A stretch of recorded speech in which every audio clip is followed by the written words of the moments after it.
Terima kasih Anda masih bersama kami pemirsa. Hanya dipicu saling ejek, dua kelompok pemuda di Jalan Kakatua, Makassar, Sulawesi Selatan terlibat tawuran. Dalam kejadian ini, keduanya saling serang menggunakan batu dan anak panah serta senjata tajam. Akibat peristiwa tersebut, arus lalu lintas menjadi tersendat.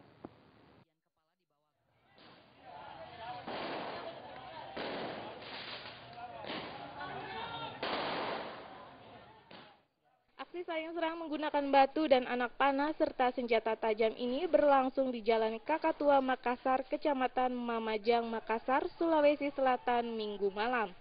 Kedua kelompok pemuda Jalan Kakatua ini saling serang di badan jalan hingga mengakibatkan arus lalu lintas di wilayah ini tersendat. Aparat Polsek Mamajang yang datang ke lokasi tawuran terpaksa mengeluarkan tembakan peringatan guna melerai tawuran tersebut.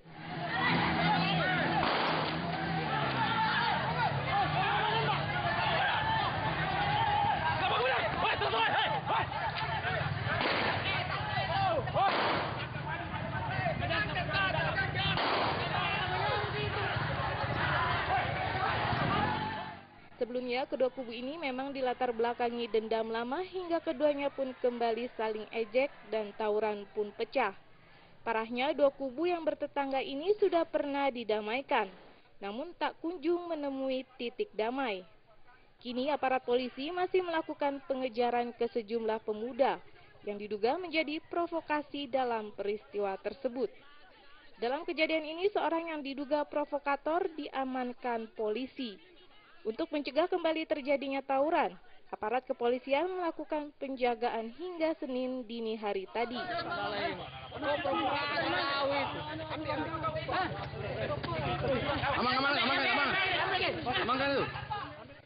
Dari Makassar, Sulawesi Selatan, Ilham Hussein melaporkan. Satuan Reserse Mobil Direktorat Kriminal Umum Polda Metro Jaya berhasil membekuk seseorang yang diduga kelompok Mujahidin Indonesia.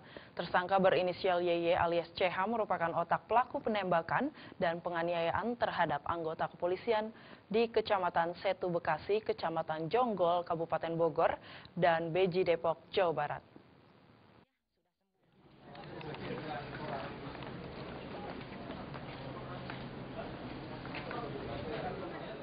Selain menargetkan membunuh anggota Polri, tersangka bersama kelompoknya juga telah merencanakan untuk membunuh Kepala dan Wakil Densus 88 Mabes Polri.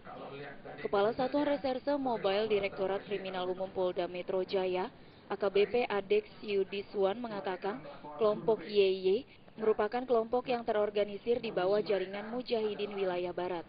Menurut Adex, tersangka dan kelompoknya selalu melakukan aksi penyerangan kepada Polri dan menebarkan kebencian terhadap Korps Bayangkara yang dinilai sebagai musuh Mujahidin. Selain itu, tersangka merupakan jaringan kelompok teroris yang melakukan penembakan dan pembunuhan anggota Polri di Tangerang dan di Jakarta.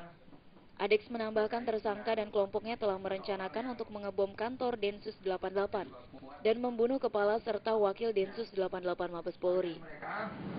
Ya, target mereka adalah Togut secara keseluruhan, tapi secara struktur YY ini sudah merencanakan untuk menjadikan sasaran Kadensus dan Wakadensus sebagai sasaran. Ya.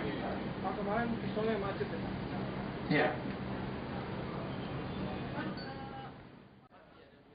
Kini pihak kepolisian juga masih terus memburu jaringan kelompok terorisme yang dipimpin oleh YY tersebut, yang juga merupakan satu jaringan dengan teror-teror penembakan anggota Polri di Tangerang dan Jakarta. Barang bukti yang berhasil diamankan diantaranya 1 pucuk senjata api jenis FN dan 20 butir amunisi.